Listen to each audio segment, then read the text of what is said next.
Njeriu I këndon kohës, krijon për kohën, për rrethanat që e rrethojnë.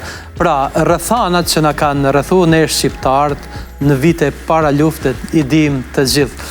Dhe njeriu shpreh atë që e mundon, atë që e preokupon, atë që e rrethon. Domethënë, nëse ke një jetë të vështirë I këndon vështirësisë, nëse ke një jetë të lumtur I këndon lumturisë. Ne këngëtarët, jo vetëm unë si Nikol, po edhe gjithë gjenerata ime, I kemi këndu luftës, I kemi këndu patriotizmit, I kemi këndu jetës pa drejtësisë, I kemi këndu kurbetit, pra ju kemi këndu gjërave që na kanë rrethu dhe gjërat që kanë qenë rreth nesh në jetën tonë. Pra, a mendon që e keni lehtësu terrenin në Maltëzi për këngëtarët sot? Në Maltëzi, në kohën kur unë I kam kënduar këto këngë, kam qenë I vetmi. Sepse...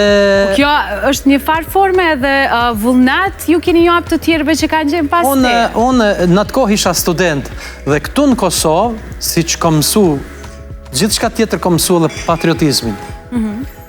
Patriotizmi është I lindur, por e kam mashtërrit patriotizmi këtu në Kosovë dhe kam shku I freskt në Maltëzi, pra në Tuzin tim, dhe atje kam vazhdu të këndoj. Disa këngëtar tjerë që kanë qenë ndoshta të moshës time, nuk kanë marrë guximin ndoshta të këndojnë për patriotizmin. Andaj unë si këngëtar I vetmuar I këngëve patriotike kam vujt shumë, sepse në Kosovë po thuj se të gjithë kanë këngë patriotike dhe sistemi nuk ka ditë kanë me marrë ma parë, me kanë me u marrë ma parë. Kurse atje kam vujt shumë, më kanë burgos shumë, më kanë kërsnu shumë, më kanë maltretu shumë dhe vetëm vujtje dhe maltretime, por asnjëherë, as në mend nuk më ka shku që t'jenë këto pasojë e ndërprerjes së këngës time patriotike. E kam vazhdu gjithmonë.